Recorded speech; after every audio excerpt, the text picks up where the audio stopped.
guest. Wonderful. Well, I'm so excited to welcome my great friend Don Perry to EHS virtually today. So we'll start with a moment of silence that Tracy will lead, and then Ivan will introduce you, Don.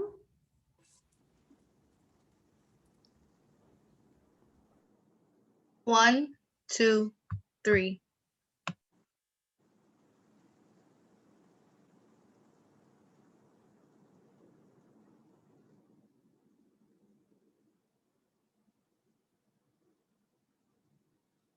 One, two, three. Thanks, Tracy. Well, behind every great guest is a great woman. Once again, our beloved Ms. Warren, Director of Program, has brought us a fantastic guest for the morning, Dawn Perry. And here we're you're on the West Coast, and here we are on the best coast anyway. But you're in the land of shake and bake. Ms. Warren says you're going to be coming back to Brooklyn soon because you missed the craft beer. But you know, we're meeting our wonderful guest Dawn Perry, and here it's 11 o'clock, but it is the dawn on the West Coast. We're so grateful that you're up early and greeting our school community.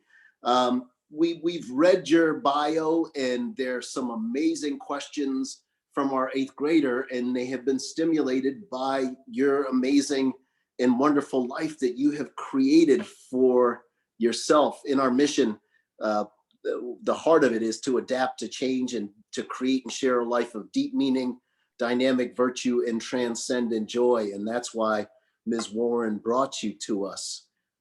It's quite amazing what you've done and how you've shaped and pivoted your life. You began, from what I understand, as a chef, and that in and of itself is very primal and sophisticated at the same time. I see cooking, especially at your level, as the most primal and powerful gesture of goodwill and care to feed somebody else, and to make the food not only taste good, but to make it beautiful. And I've seen some of the images of your food on Instagram, and they're phenomenal. So it's a feast for the stomach, and also a feast for the eyes, and a gesture of care and concern. And in the process, you're connecting us.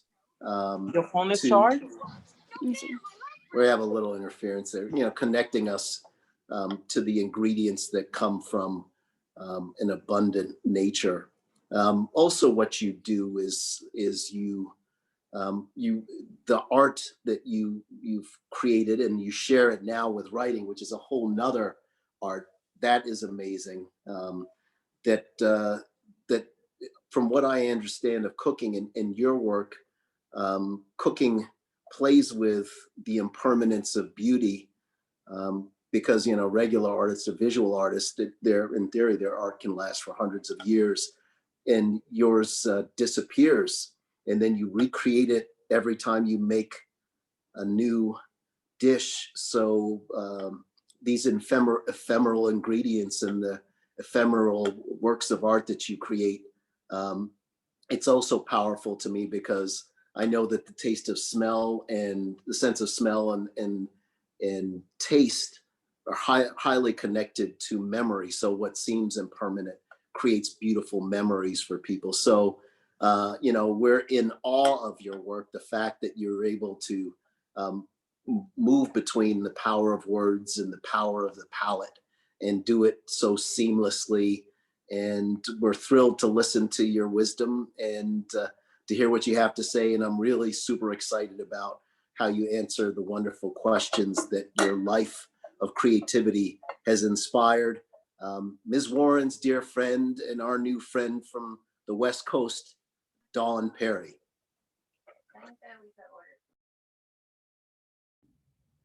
I think you're muted, Don. So sorry. There you go.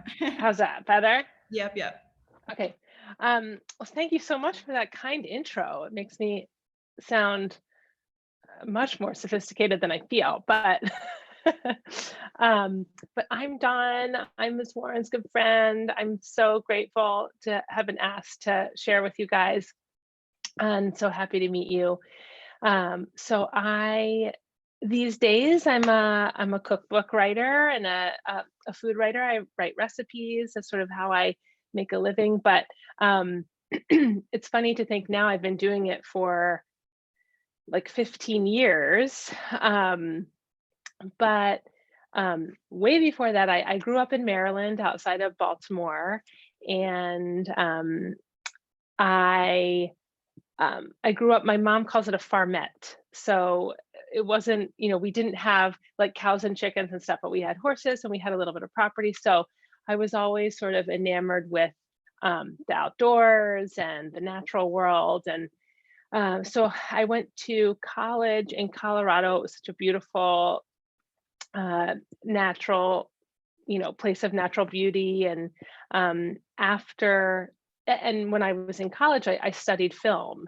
And I wasn't sure that I would do something in film. What I wanted to do, I thought, was work on documentaries.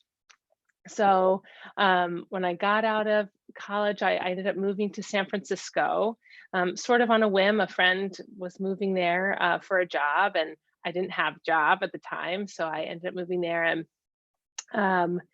I ended up doing an AmeriCorps program, which is sort of domestic Peace Corps, and for an organization called San Francisco Conservation Corps. And we were doing conservation-based education for middle school kids. And we were doing community service projects. We were planning community gardens, and living in the Bay Area and working on those sorts of projects became just really fascinated with and fell in love with food and cooking, where food comes from. And that, especially in the Bay Area, it's a very intimate supply chain. Like, your farmers, everyone goes to the farmers market. And it was a very, the best place, I think, to learn food and to learn about ingredients and how they play with one another. So I ended up going to culinary school in San Francisco. And lots of professional cooks, they skip culinary school, which and there's no like right or wrong way to do it. School was always good for me. I did well in school, and the structure really suited how I learned. So I went to culinary school and I sort of learned the foundation there. But lots of people jump into restaurants, they work for free, or they start in a kitchen and they work their way up. But I finished culinary school, and then after that, I worked in a couple of restaurants. I started doing pastry work, so I was a pastry cook for a long time. And when I was in culinary school, I learned to do both. So I both learned to do savory cooking and baking and pastry, they call it.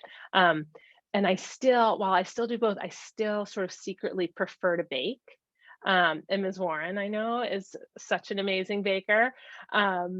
So, if I have free time or downtime, I still sort of, I'll be like, oh, maybe I'll make a cake today, or maybe I'll make a pie. So that's still a real love of mine. But so I worked in restaurant kitchens for a while, and it is so exciting, and you learn so much. But it's a hard life, and the hours are really long, and it's very intense.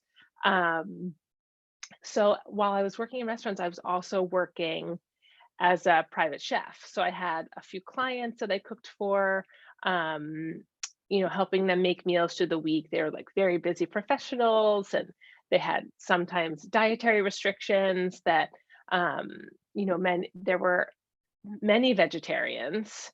And one of my favorite stories is I cooked for this one couple, and they were vegetarian, but there were a few occasions when the husband was traveling for work, and his partner asked when he was away if I would make fried chicken and meatloaf.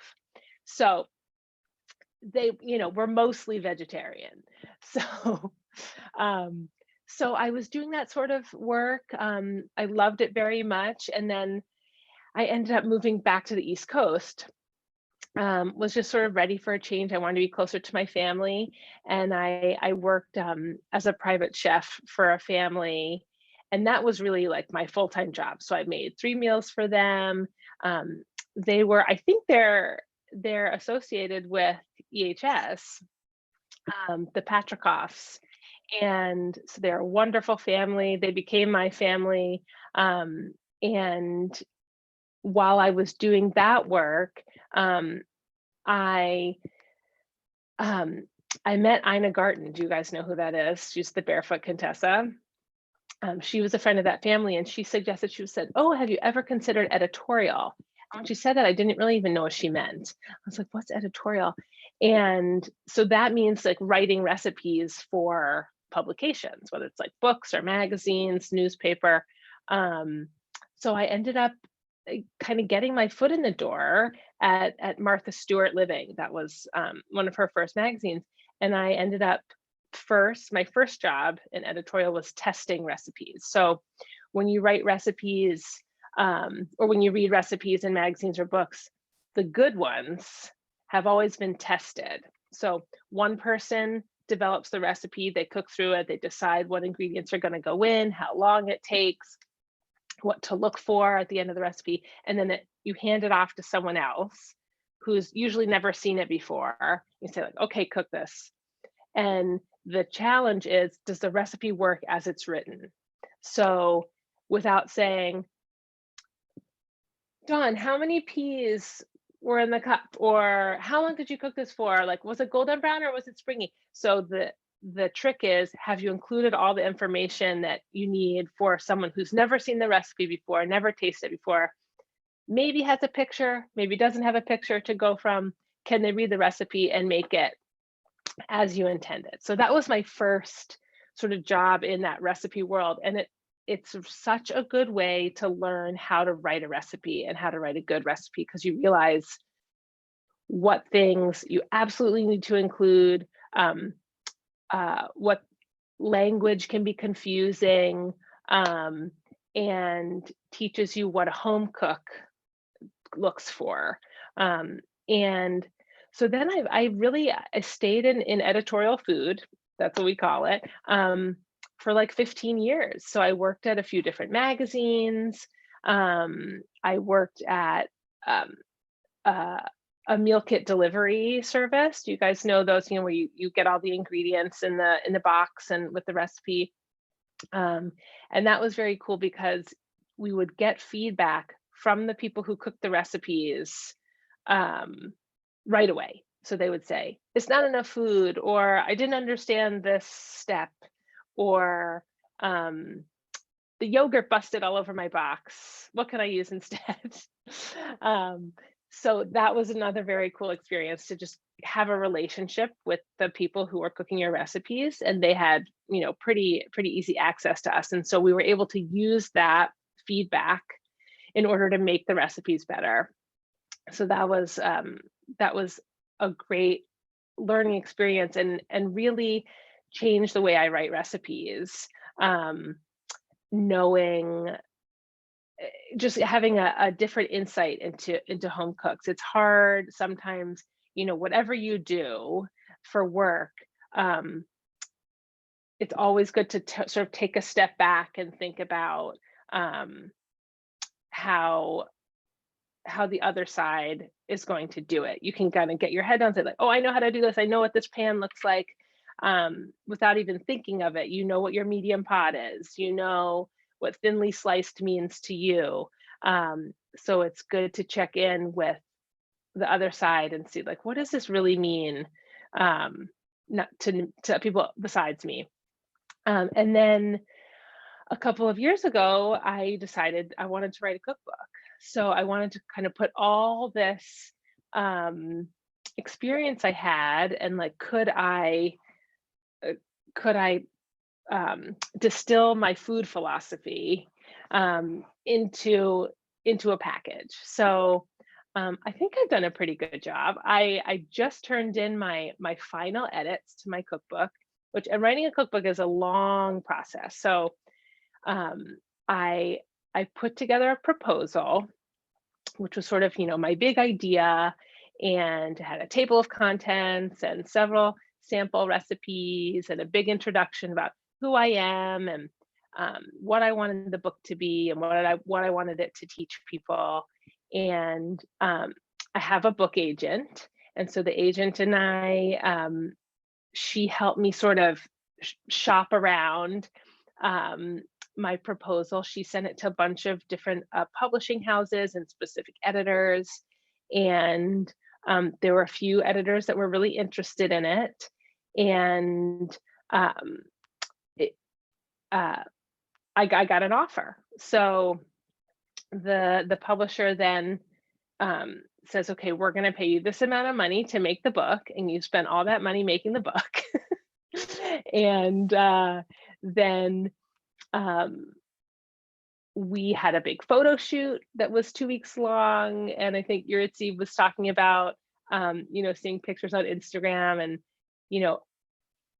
in advertising, when you see pictures of food, sometimes those, I don't think they can do it anymore, but they used to years and years ago, the milk in the cereal would be like, not Elmer's glue, but like other things that would photograph to look like milk, but look really white and clean, because like milk didn't look like that on camera. But all the food in a cookbook, it's real food. And then we ate all the food that I made. So the photo shoot was maybe my favorite part, especially because we did that in August. So it was in the middle of quarantine. I hadn't been, to an office or gathered with other people in months and months. So we got together, we wore masks, we were in a great big space, and it was so fun to be able to collaborate with these 5 other people. So it was a photographer. I was the food stylist, which is another food job you'll hear about sometimes. So we're the ones that like fuss with the food and make it look pretty. I had an assistant, a friend who was helping me, and then a prop stylist. So someone who decides, I think that this pasta would look really pretty on this plate. And you'll see sometimes people will pick really fancy, beautiful things to either make the food in or photograph the food on. But something I really wanted to make sure was that everything I used were things that most people had in their own homes. So no fancy dishes, no fancy equipment. And same goes for the ingredients themselves. All of my recipes, I really try and make it so they're made with things that everybody can find. Because my whole thing is I just want people to cook more and feel confident cooking. And as many of those barriers to entry as I can eliminate, I want to do that. So I want people to get excited about cooking. I want them to feel confident doing it. I want them to love the results. And Ivan, as you said, I think one of my favorite things about cooking, even from the beginning, is I was always into the visual arts as a kid. I was drawing and painting, and even in film school, it was sort of this visual medium, and food still is, but then it's an art project you get to eat at the end, which is super fun.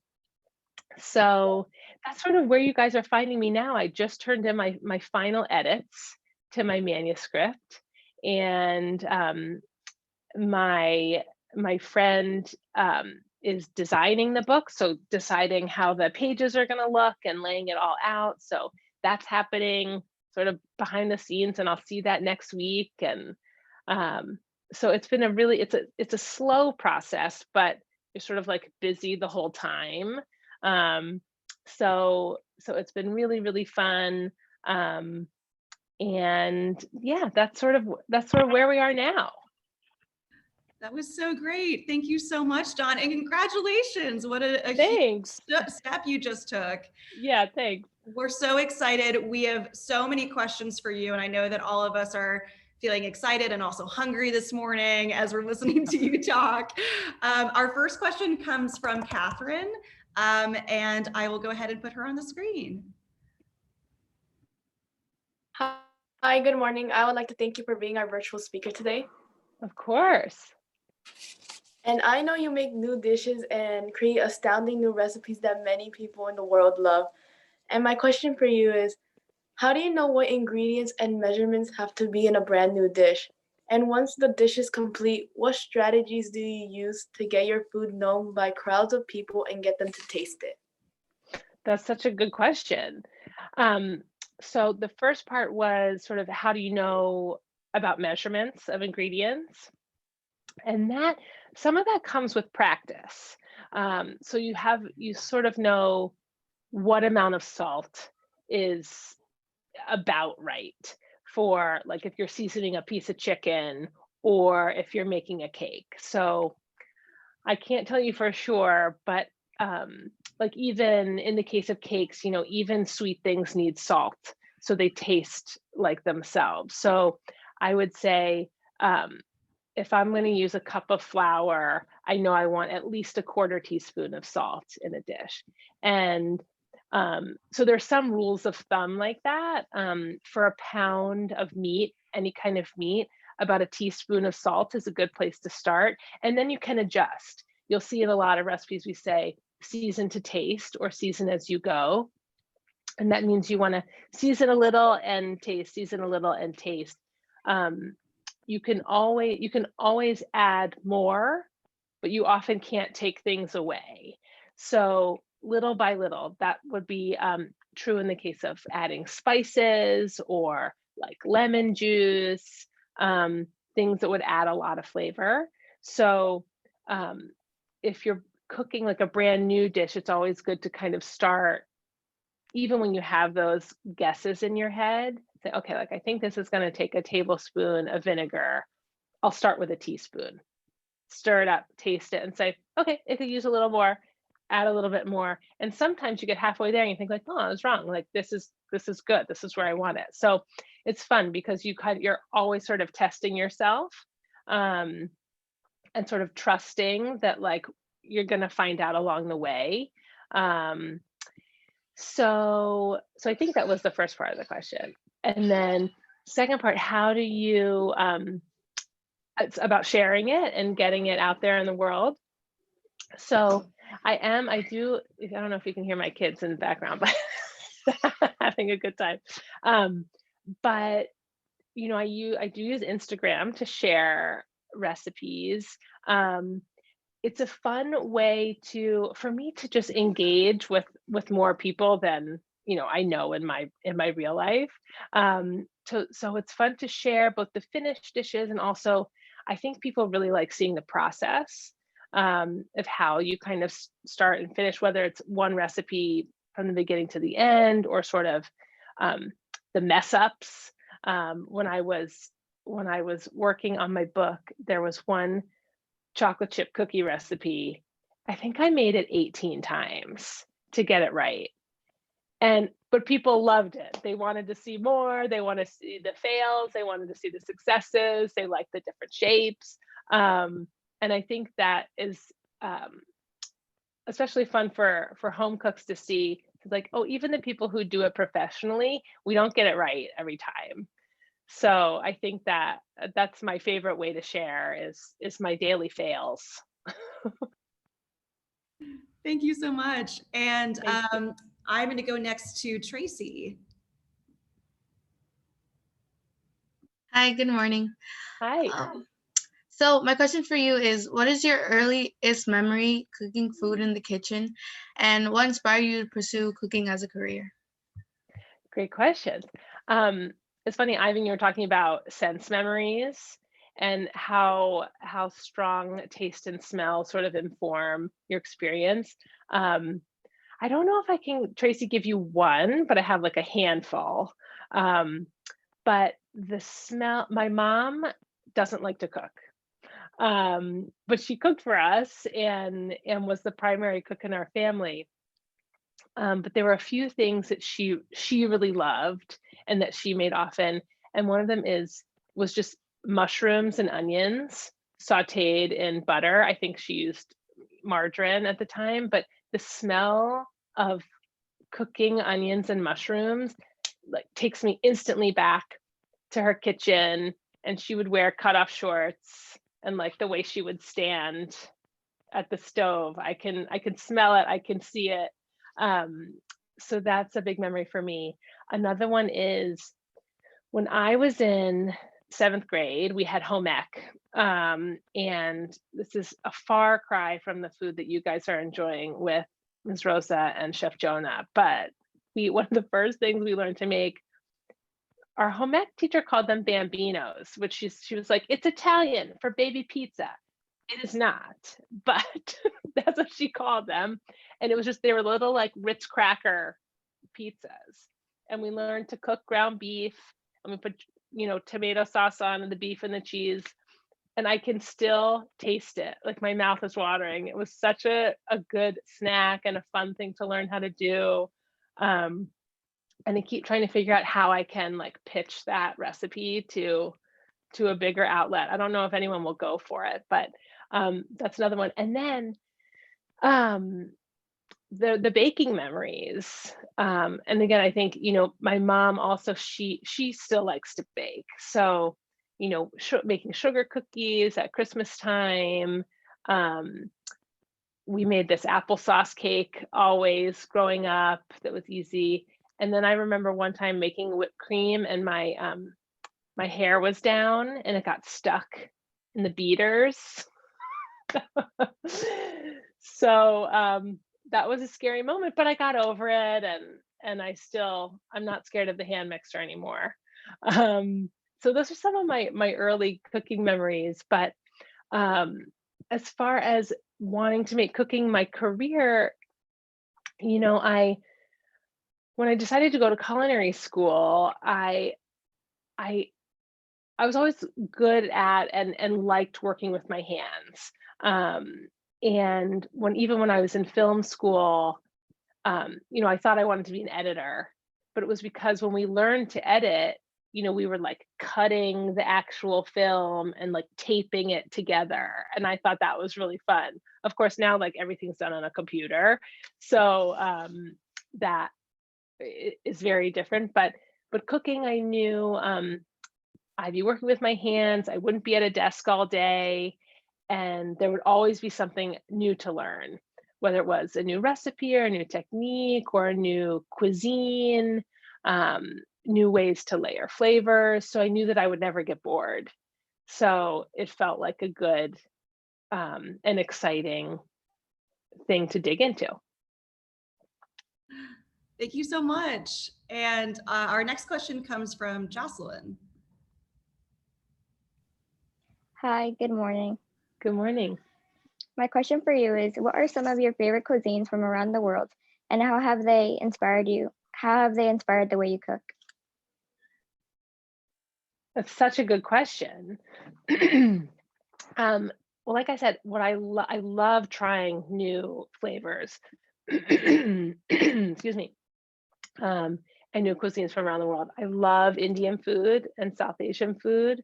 I love spices and just how they can totally transform a dish. You can start with the same base of like garlic, onions, and tomatoes, and you add, cumin, coriander, and turmeric, and it takes it in one direction, or you add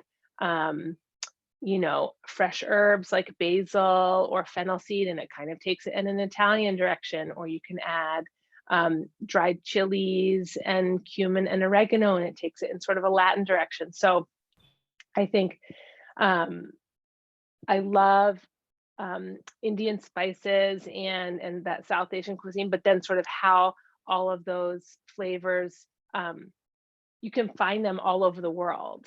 So I'm becoming more curious about Japanese cooking now, which is very different than my approach, which is like, I don't know, I describe it as loud, but it's sort of, I feel like my cooking is like kind of messy, kind of loud, kind of rustic, and the Japanese cooks that I really admire are refined and quiet and patient in their cooking and in the presentation of their food. And I would like to incorporate more of that patience and that sort of like reverence for ingredients into my cooking. And Yeah, I haven't really met a cuisine I didn't like, which was good. Um, but that is one of my favorite things about cooking is you can sort of travel in your own kitchen, especially now when we can't take trips or even like go to different neighborhoods to try different food. It's like you can pick up a cookbook or look on the internet for different recipes and sort of take a trip to that place um, and learn more about it and sort of how those flavors came to be from that place because they're using local ingredients, the things that grow in that area, um, and how did those cooks adapt what they had access to make something delicious. Very cool. That was great. Thank you so much, Dawn. And our next question comes from someone you know already, and that is Troy. Hi, Troy. Troy Shrimp. Hi. So my question for you is, Don, do you have any like special family recipes that have been passed down to you? And if you don't, what are some recipes you want to show to your own children? Such a good question. It's funny. I always say that on my mom's side, they weren't great cooks, but they were great snackers. So the recipes that have sort of been handed down from my mom's side are there's a great pickle recipe from my great grandfather, and he actually has his name was Gigi, or we called him Gigi, and his salad dressing is like still the salad dressing that we all have a jar of in our fridge door. So there are certain things like that. Garlic dip is one that my grandmother makes also, which is just cream cheese, a little milk to soften it, and garlic powder. And you eat it with potato chips. So there's a lot of those kinds of things. And especially around the holidays, those family recipes come up. My grandfather would make candied pecans. On my dad's side, my grandfather was from a big Italian family, and my grandmother was from a teeny tiny little town in Florida. So we had sort of this combination of Southern food, biscuits and fried chicken and like elaborate pies. And then the other side, it was like pasta and stewed beef and so it's funny, I just found a recipe book that my great grandmother had been a part of in this little town in Florida. And it was all the ladies in the town had all contributed recipes. And there was one it was called orange marmalade meringue bars. And I haven't made them yet, but I'm dying to make those. And then as far as what recipes I want to pass down or want my kids to make, I don't really mind what they make. I hope they like to cook. I think so many people think cooking feels like a chore or like a thing you have to do at the end of the day or like now all day because we are at home. We have to have breakfast, lunch, and dinner at home. So I just want them to have fun with it and figure out what they like. Because I know also, especially with parents and kids, if you love something, you sort of expect that like, oh, I'm sure I love, whatever pork chops or tofu or whatever it is. Like I'm sure they'll love it too. And every palate is different and everybody has their own opinions and their own likes and dislikes, and that's okay and that's great. So I don't want to impose my own favorites on them. Thank you so much for that. And I'll go next to Alan, who has a question about East Coast and West Coast. Oh boy. Hi, Alan. Hi. My question for you is, I read in your biography that you moved from Brooklyn to LA. My question for you is, what's the food scene is the food scene in LA different or is it similar to New York? In what ways are they similar and in what ways are they different? That's a great question. And it's a little hard now during quarantine, especially like with restaurants largely being closed, you know, I think people are experiencing food differently than they used to, whether it's as simple as they're just cooking a lot more at home, or they have different access to supermarkets or ingredients that they're used to. But I would say generally, my experience in California is that people, the farmers market habit of people going to the market once a week or twice a week for their vegetables and fruits and that kind of thing, everybody goes to the market. Whereas in New York, it felt more like just like the food obsessed and like the avid home cooks would go. But here I feel like everybody goes as just part of their, like, they go to the supermarket for what they need there, they go to the farmers market for what they need there. So I'd say that is a more regular part of people's lives. And you also have access to so much produce here all year round. And in New York, you know, it's a pretty short growing season in the Northeast. You have the spring and the summer and the fall, but in California, they can grow stuff all year long because that Central Valley is such fertile ground. And, you know, like if you buy strawberries in the wintertime, they come from California. Versus on the East Coast, if you want a strawberry from close by, you got to wait until May and June. So the access to ingredients is pretty cool. And that farmers market use is big. But otherwise, I think it's like, it's pretty similar. I mean, both Los Angeles and New York are huge cities with people from all over the world. So what's cool is you have people cooking food from all over the world and ingredients from all over the world and people who want those ingredients. So what's cool is in both places you can kind of get whatever you want to try. So yeah, I hope that answered your question. Definitely. And hopefully restaurants open soon. I know. So we'll go next to Vanessa, who has a question about your work in test kitchens. Sure.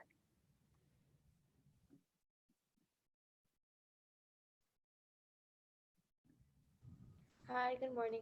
I read Hi. in your biography that you worked in test kitchens where you created new recipes. Can you describe the strategies you used when trying to come up with a dish? Sure. That's another good question. When we're coming up with new recipes, there are sort of a few big factors. One of them is the season. So we think about what ingredients are in season, and partly because they'll be at their best. So like I was talking about strawberries, you know, they'll be at their best and they'll be a lot cheaper when they're in season. So if we would do a strawberry recipe, or, you know, peaches or watermelon, something like that, we would want that recipe to come out in the summer months when people could get those things.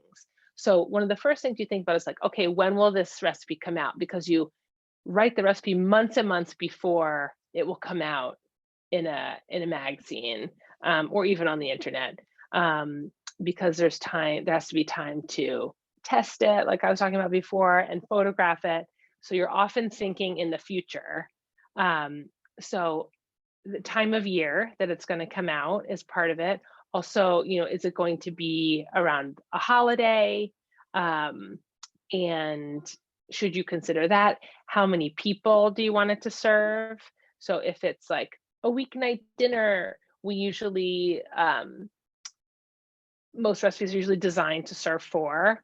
And that's just sort of probably narrow thinking about families being about roughly 4 people. Or is it for entertaining or for a holiday? And then you might want to scale it up to serve 6 or 8 or 12, even, you know, if it's around Thanksgiving or something like that. And then you think about what is it for? Is it for dinner? Is it for breakfast? Is it, do you want it to travel? Like is it for, you know, a potluck or something like that? Do you want to make it ahead? Should it get better as it sits? Does it need reheating instructions? So there are lots of those like little things, and some of those come out like you don't know when you start. It's only when you start cooking through the recipe you realize like, oh, this has to be eaten right away. Or like, oh, actually this is like great, hours and hours later, I could make this a day ahead and give reheating instructions. So sometimes where you think a recipe is headed when you start, it gets different along the way. And sometimes it's not good. And you say, okay, I got to backtrack and rethink. And sometimes you think like, this is actually better than my original idea. And so you can kind of shift gears and think, you know what, this would be great for a party, or this is actually better, you know, eaten right away, or equipment is another thing that you have to consider is, you know, can I make this in the size skillet that I have? So there are lots of those little questions that come up along the way. And one of the things I like is that you have to kind of wait and see. So you can't always predict what's going to happen at the end. And I think I like that. I think it's sort of good practice for life, because like you don't always know what's coming, but you can adjust as you go. Thank you so much for that. I've known you for so many years, but I'm learning so much about your work. Oh, good. It's so wonderful. Our next question comes from Crystal, who is zooming in from home.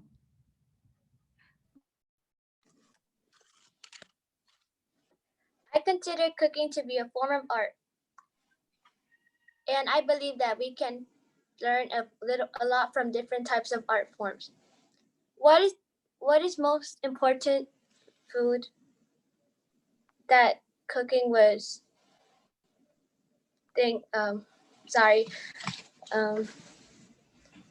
You're fine, Crystal, go ahead. Thing to I have for you, Crystal, because I have everyone's questions ahead of time, that I think you wanted to ask, what is the most important lesson that cooking has taught over the years? Is that right? Yes. Great. Good question. I think there's so many good lessons learned in cooking, but I think the most useful for me is that you know, things don't always work out the way you think. Whether it's, you know, sort of the disappointment of like, oh, this cake it's not good. I thought it was going to be good and it's not good. And sort of knowing when to kind of say like, okay, I can make these little changes to make it better and make it work. And sometimes you have to just think like, this is not good. Like, this was a bad idea. And that's okay. And sometimes we just, you know, it needs a total restart. So I think that's been a continuing good reminder for me that like sometimes things are worth fiddling with and trying to get right. And sometimes, you know, you say like, no, I know this is going to work. Like, I know this is going to be a good thing, or like, I'm really committed to this idea. I can see it. I have a clear vision of it. And you can go for it and really tinker with it until it works. And sometimes it's just like, you know what, this is not a good idea. I'll wait for this one to come back around until it's more fully formed. So that's been a good lesson for me. Don, we want to be mindful of your time. Do you have time for 2 more questions? Yeah, go for it. Okay, great. We're going to go next to Sitlali, who is here with us at school. Hi, good morning. In Good your morning. biography, it states that you worked as a private chef for several years before making your way into the food media. So my question for you is, what inspired this transition and how did it make you feel entering the world of food media? Good question. So I decided to get into private chef work because restaurant work was really hard for me. The hours were really long. Um, I'm also not a good line cook. Those are the folks who, like, in a restaurant are making the food in real time to serve to you, and they are fast, they are focused, they are organized. And I like to chit chat and I get distracted. So restaurant cooking wasn't a great fit for my personality. But like I said, I love to chit chat. I love to get to know people. So working directly with the family, that actually really suited me. So it was like the perfect next step. I sort of like graduated from restaurants and went to work directly with people, and I really liked having those close relationships with who I was cooking for, being able to tailor menus and recipes to suit their preferences. I liked being closer to whoever I was feeding. At the time, I was single and I didn't have kids, so it felt like I was cooking for family. So I really liked that. And then yeah, and then the editorial thing, I think it was sort of the same, a similar thing. I just got to a point where I was ready for more and ready for a new challenge. And um, I was cooking for people in their homes and seeing how they wanted to eat at home versus how they wanted to eat out in a restaurant. Um, and I liked making that food accessible and giving people the tools they needed to to make that food at home for themselves. So same thing. I think all of a sudden at that next stage, editorial and food media became a really good fit for me and my skill set at that time. And it really stuck because I've done it for a long time. Great. When our next question, our last question will come from Geraldine, and you already know her, you met her this morning. Hi. Hi. So I love to cook. And so far I learned how to make rice and, as you know, as I said in the green room, pork roast. However, I am still a beginner. So my question for you is, what are some tips you have for beginners? That's a great question. So many good questions today. I would, I'm trying to think. I like to think about, it sounds sort of fancy and more serious than it is, but like mastering a few recipes, things that are so easy, like you don't need a recipe. Once you make them a couple of times, you've memorized them.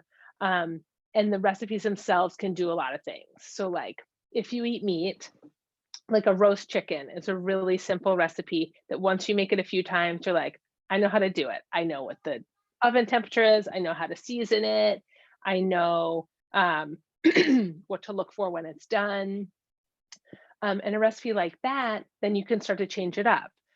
We talked about spices a little bit. So once you learn this basic kind of blueprint recipe, you can modify it. So it's like, I'm kind of in the mood for, like Caribbean flavors or something. Like, could I make like a jerk chicken kind of roast chicken? Or do I want more like Vietnamese flavors, and I could use like fish sauce and brown sugar or something to rub. So I think learning some of those blueprint recipes, like a roast chicken is a good one. Even like a basic tomato sauce is another good one, like onions, garlic, olive oil, a can of tomatoes. Like that's all you need. And same thing, you can start to adjust that with different spices or different herbs. You could add a little vinegar, you could add a little sugar, and you can sort of play with this, it's kind of a blank canvas. And that way you start to train your palate, and train your taste buds to recognize different flavors. And most importantly, like notice what you like. I like, in the case of like salad dressing, I like things kind of sour. Not everybody does. So but I know when I'm making it for myself, I can add like a little more vinegar. But if I'm making it for someone else, I'll add other flavorings to kind of even it out. So I think learning a few recipes that you can memorize that are super easy, and then that you can play with and adjust with lots of different flavorings, is a good way to kind of stretch your cooking muscles and learn new things. Thank you so, so much, Dawn. I think we all feel Sure. inspired to get in the kitchen and follow a lot of your advice today. So thank you so much. And we'll have Tracy lead a moment of silence just to take in everything that you've shared. And then Ivan will give some last reflections. Thank you all so much. This was so fun. Thank you. 1, 2, 3.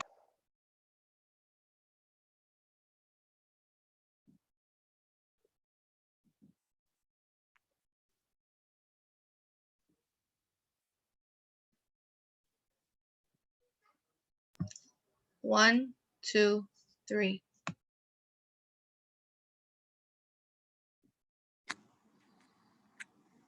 Thank you, Tracy. Thank you, Ms. Warren. What a wonderful gift you brought to us today in Dawn Perry. Crystal Flores asked, and all the questions I thought were wonderful, but Crystal's mention of her take on cooking as being an art form, I think it depends on the person who's doing it. But certainly this morning, listening to you speak about cooking, you really have made it an art form. And Crystal said, what can you learn from it? And we've learned, I personally have learned so many things about how you speak about that art form that you pursue. You made us think about food as a window into the world when you just talked about these little improvisational things you can do with seasoning to make the kind of the core ingredient pivot and move to another culture. The way you spoke about cooking, and even the way you spoke to us, it made me realize, and then I thought about it a lot, but that a true master, and maybe it's, I don't know if it's chicken or egg, but maybe you were drawn to cooking because you're a person who's very present, or cooking has made you more of a present being. But what I sense to you from you, that cooking is really about being present to nature and to others. You were so present to your audience.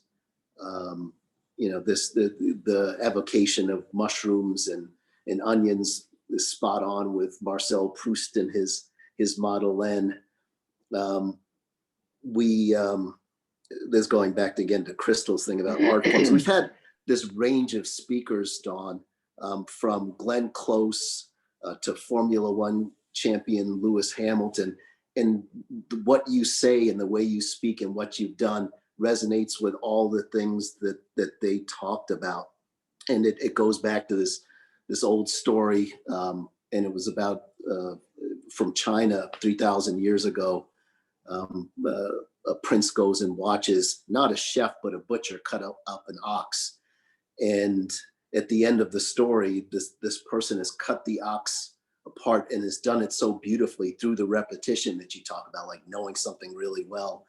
And then the prince exclaims, "He's taught me how to live," when he's seen this butcher. And so in your beautiful, simple, clear prose, you've taught our students and you've had us adults think more closely about how we want to live. It was just a beautiful, wide-ranging, but also very precise explanation of the life you have, which is one of deep meaning and creating and sharing joy. And I got a text while you were speaking from my dear friend and one of the leaders of the school, a colleague of Ms. Warren, from Ms. Knowlton, just talking about how amazing you are. So this is not just me giving a final valedictory note and framing the response of the school. It was really deeply felt. So thank you. I could go on for a long time. I don't want to do it, but you're democratizing the cooking space.